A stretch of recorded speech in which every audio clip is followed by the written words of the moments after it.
যুবক ভাইরা শোনো, ওয়াহাবি মেয়ে বিয়ে করবে না। যেই মা সন্তানকে নবীর মিলাদের জশ্নে জুলুসে পাঠায়, ওই ধরনের মেয়েদেরকে বিয়ে করবা।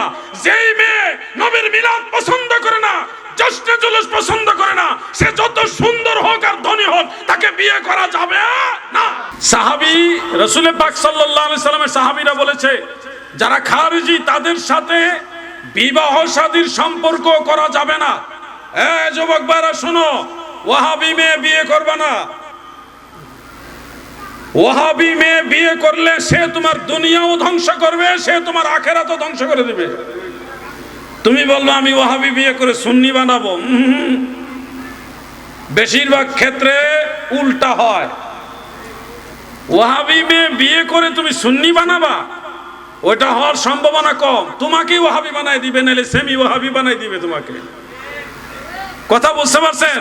এরকম অনেক প্রমাণ আছে, অনেক প্রমাণ আছে। ওয়াহাবি মেয়ে বিয়ে করবা না, একটু দূরে হইলো, একটু দূরে গিয়ে হলো সুন্নি মেয়ে বিয়ে করবা। কি যুবকরা বেজার হইতেছো? বুঝবা, টের পাইবা। জিহাদি হুজুরে কইতেছিল, যখন ওয়াহাবি বিয়ে করবা তখন বুঝবা, আহারে হুজুরের কথা মানলাম না কেন।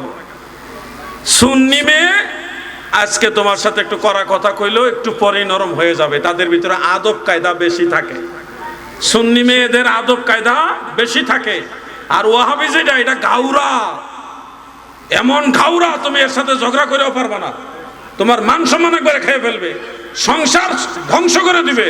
এই জন্য ওয়াহাবির মেয়ে কোন যুবক, সুন্নি যুবক বিয়ে করবা না। ঠিক আছে নি? কথা কন না কেন? ঠিক আছে? সুন্নি মেয়ে বিয়ে করবা, বিয়ের সাথে করবা, আমরা দাওয়াত দিবা। তো ওয়াহাবি মেয়ে বিয়ে করে আবার দাওয়াত দিও না, খবরদার। ওয়াহাবি মেয়ে যদি বিয়ে করো তাহলে তোমার লস, তোমার ক্ষতি। আমি তোমাকে যা সতর্ক করছি, আজকে আমার কথার মূল্য না বুঝলে ঠিকই সময় হইলে বুঝবা, কিন্তু সময় হারায় বুঝলে তখন আর কাজ হবে না। তোমার কিন্তু সবকিছু শেষ করে দিব। একটা মেয়ে, তুমি যদি আধা সুন্নি আধা ওয়াহাবি হও, আর তোমার ওয়াইফ সে যদি কররা সুন্নি হয়, তাহলে ঠিক আছে, চলে। তোমার সন্তানরাও সুন্নি হবে, তোমার আওলাদরাও সুন্নি হবে। তুমি দুনিয়াতে না থাকলে তোমার সন্তানরা তোমার জন্য দোয়া করবে, কারণ ওই তোমার আওলাদদেরকে, সন্তানদেরকে প্রকৃত সুন্নিয়তটা শিক্ষা দিবে তোমার চেয়ে তোমার স্ত্রী বেশি শিক্ষা দিবে, তাই না? আর তুমি যদি সুন্নি হও আর বিয়ে যদি ওয়াহাবি করো, তোমার বংশানুক্রমে ওয়াহাবি বানাই দিবে। এটা করোনা ভাইরাসের চেয়ে আরো খারাপ। কি আপনারা বেজার হচ্ছেন? ওয়াহাবি মেয়ে বিয়ে করলে তোমার বংশ ধ্বংস করে দিবে, তোমার সন্তানদেরকে ওয়াহাবি বানাবে। তোমার সন্তানরা ওয়াহাবি হইলে তোমার নাতি নাতনি তারাও ওয়াহাবি হবে, তোমার বংশটাই দেশ ধ্বংস করে দিবে। কি রাগ করতেছেন আপনারা? আকীদার গুরুত্ব দিতে হবে। আমার সাথে একটা ছেলে থাকতো, ময়মনসিংহ বাড়ি, নাম কব না, অল্প কয়েকদিন ছিল, অল্প কয়েকদিন। সে আমার সাথে একদিন বললো, হুজুর বিয়ে শাদী করতে বাপ মাই বলতেছে। আমি বললাম, তোর বিয়ে শাদী করবি, বয়স হয়েছে না তো, এরকম কি বয়স? আমরা এলাকায় আমার সমবয়সী সব বিয়ে শাদী করে বাচ্চা কাচ্চা হয়ে গেছে, আমি শুধু বাকি আছে। আমার সবাই দামরা কয়। কি কয়? দামরা কয়। আমি হুজুর আপনি অনুমতি দিলে বিয়ে করতাম। আমি তখন কইলাম, সুন্নি মেয়ে বিয়ে করবি? কয়েকটা মেয়ে আছে, এটা পুরাপুরি সুন্নি না। তা আমি গেলাম, যাচাই বাছাই করে বিয়ে করবি। পরে বিয়ে করছে যেটা, এটা তো ওয়াহাবি। এটা কি? এখন ফোন দিয়া দিয়ে আমার কাছে কান্দে, ও হুজুর ভুল করে লাইছি, এই সমস্যা ওই সমস্যা, মিলাদ পড়া দেখতারে না, মুনাজাত দেখতারে না, মাজার জিয়ারত দেখতারে না, এটা লয়ে বড় সমস্যা আছে। কয়দিন পরে পরে জায়গা, মানে কি একটা জাহান্নামের মধ্যে আছে সে, তার নিজের ঘরে সে জাহান্নামে আছে। এই জন্য আমি যুবকদেরকে উপদেশ হিসেবে বলছি, ওয়াহাবি মেয়ে বিয়ে করা যাবে। কথা কি বুঝতেছো আমার? ওয়াহাবি মেয়ে বিয়ে করা যাবে। যাচাই বাছাই করবা, যাচাই বাছাই করবা, সুন্নি মেয়ে বিয়ে করবা। দেখবা তোমার যত্ন করব, সেবা যত্ন করব, তোমার খোঁজ খবর ভালো নিব, তোমার অসুস্থতার সময় সেবা করব, তোমার সন্তানদেরকে বড় আদর করে নবীর দুরুদ সালাম শিখাইব। ওই শিশুকালে দেখবা কোলে নিয়ে তোমার সন্তানকে নবীর গান গায়া গায়া বড় করবে, ঘুম পাড়াবে। এরকম মেয়ে বিয়ে করবা যে তোমার সন্তানকে নবীর দুরুদ শিখাবে, নবীর সালাম শিখাবে। মিলাদুন নবীর চাঁদ দিয়ে যেই মা তার সন্তানকে সুন্দর কাপড় চোপড় পরিয়ে সবুজ পতাকা দিয়ে বলবে, যাও বাবা, এটা আমার নবীর মিলাদের মাস, তুমি গিয়ে জশ্নে জুলুসে অংশগ্রহণ করো। যেই মা সন্তানকে নবীর মিলাদের জশ্নে জুলুসে পাঠায়, ওই ধরনের মেয়েদেরকে বিয়ে করবা। যেই মেয়ে নবীর মিলাদ পছন্দ করে না, জশ্নে জুলুস পছন্দ করে না, সে যত সুন্দর হোক আর ধনী হোক, তাকে বিয়ে করা যাবে না। ধ্বংস করে দিবে ভাই। আপনাকে রাগ করতেছেন? এগুলো আকীদা রিলেটেড কথা। আমি আকীদার ব্যাপারে কট্টর হই। আমারে পছন্দ হইলেও হইতে পারে, নাও হইতে পারে, কিন্তু আকীদার ব্যাপারে আমি খুব কট্টর। আমি আমার আগে যে দরবারে আসছিলাম, বড় দায়িত্বে আসছিলাম, দরবার ছেড়ে দিছি শুধু আকীদার কারণে। তো এই জন্য আপনাদেরকে আমি সচেতন করব, এই আকীদার বিষয়গুলো আপনারা গুরুত্ব দিবেন। যদি কোনো মসজিদে ঢুকে দেখেন এই মসজিদের ইমাম সাহেব সুন্নি নয়, আহলুস সুন্নাহ ওয়াল জামাতের আকীদা পোষণকারী নয়, আপনি যেভাবে হোক আপনি বুঝতে পেরেছেন যে এই ইমামের আকীদা গলত, আকীদার মধ্যে সমস্যা আছে। এখন আপনি কি তার পিছনে জুমা পড়বেন কিনা? জুমার নামাজের মাসআলাটা বলছি। এই ক্ষেত্রে মাসআলা হলো, জুমার নামাজ একা একই পড়া যায় না। জুমার নামাজ পড়ার জন্য 6টি শর্ত আছে। কয়টি শর্ত? 6টি শর্ত। এর মধ্যে একটা শর্ত হলো জামাতে পড়তে হবে। একা একা অন্যান্য নামাজ হয়, কিন্তু জুমার নামাজ হয় না। এখন আপনি তো জুমা বাড়ি থেকে একা পড়তে পারবেন না, অলরেডি মসজিদে চলে আসছেন। এক্ষেত্রে আপনার জন্য মাসআলা হলো, আপনি জুমা পড়বেন, ওনাদের সাথেই পড়বেন, কিন্তু আখিরি জোহর 4 রাকাত শেষে পড়বেন।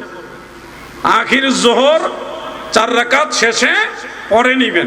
সবচেয়ে নিরাপদ হলো, আপনি যদি জানেন এই মসজিদের ইমাম ভেজাল, তাহলে এই মসজিদে যাবেন না। যে এই মসজিদের ইমাম আহলুস সুন্নাহ ওয়াল জামাতের আকীদার, একটু দূরে হইলেও ওখানে গিয়ে নামাজ পড়বেন। আর যদি ভুলক্রমে অজান্তে যদি কোনো মসজিদে ঢুকে যান, সেক্ষেত্রে নামাজ পড়বেন, কিন্তু 4 রাকাত নামাজ পড়বেন আখির জোহর। এটা কখন পড়বেন? বাদাল জুমা যখন শেষ, এরপরে আপনি 4 রাকাত পড়বেন, নফল পড়বেন না, 4 রাকাত আখির জোহর পড়বেন। এটা হলো ওই যে আপনি ইমাম যদি ভেজাল হয়, নামাজ তো হয় না। ইমাম ভেজাল হইলে কি নামাজ হয় না? তাহলে আপনার নামাজটাই তো বাদ হওয়ার চেয়ে আপনার জোহরের নামাজটা আদায় হওয়া তো ভালো। ওই জোহরের রিপ্রেজেন্টেটিভ হিসেবে আপনি এখন আখিরি জোহর 4 রাকাত পড়ে নেবেন। মাসআলাটা কি বুঝতে পারছেন আপনারা? আর 5 ওয়াক্ত নামাজের ক্ষেত্রে অনেকে আমাকে প্রশ্ন করেন, 5 ওয়াক্ত নামাজের ক্ষেত্রে অনেক এলাকার মসজিদের ইমাম সাহেব আহলুস সুন্নাহ ওয়াল জামাতের আকীদার থাকে না, তারা ভিন্ন বাতিল আকীদার লোক থাকেন।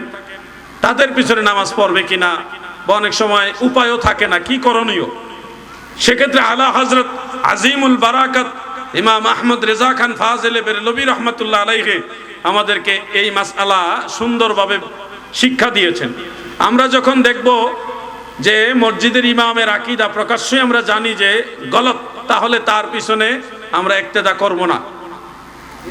ইক্তেদা করব না, যেমন ইক্তেদাইতু বিহাযাল ইমাম বলবো না, এমনি নিজে নিজে দাঁড়াবো, কাতারে দাঁড়াবো, আমি আমার মতো তাকবীরে তাহরিমা বাঁধবো, আমার মতো সানা তাউজ তাসমিয়া সূরা ফাতিহা কেরাত, আমি সবার সাথে ম্যাচিং করে রুকুতে যাব, ম্যাচিং করে সেজদা করবে, কিন্তু আমার যাবতীয় যা কিছু সব আমি আমার মতো আদায় করব।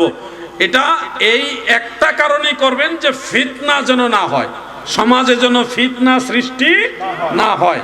আপনি যদি ওই অবস্থায় মসজিদ থেকে বের হয়ে আসেন, তাহলে সমাজের মধ্যে একটা ফিতনা তৈরি হবে, আপনার চলার পথ সংকুচিত হবে, সমস্যার সম্মুখীন হবেন। এই জন্য ফিতনা থেকে বাঁচার জন্য এই হিকমত অবলম্বন করবেন। সবচেয়ে বেটার হলো আপনি সুন্নি ইমাম যেখানে আছে সেখানে গিয়ে জামাত পড়া, সেখানে জামাত পড়া। যদি এমনটা হয়ে যায় যে মসজিদে একটু দেরিতে গেলেন, গিয়ে দেখলেন যে 3-4 জন আছেন, 3-4 জন মিলা আপনারা শেষে আলাদা একটা জামাত পড়ে নেবেন, বা নিজের আয়ত্তের ভিতরে একটা ছোট্ট পাঞ্জেখানা জামাত প্রতিষ্ঠা করে নেবেন। এগুলি হলো প্রেক্ষাপট অনুযায়ী সিদ্ধান্ত।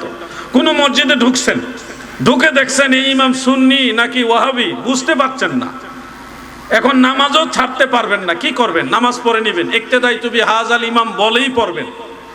বলার পরে আপনি 3 দিন পর্যন্ত, এটা আলা হযরতের মাসআলা, 3 দিন পর্যন্ত জানার চেষ্টা করবেন এই ইমামের আকীদা কি, সে কি নবীজির সাথে কোনো বেয়াদবি করছে কিনা, সে আহলে বাইতের সাথে কোনো বেয়াদবি করছে কিনা, গোস্তাকে রাসূল কিনা।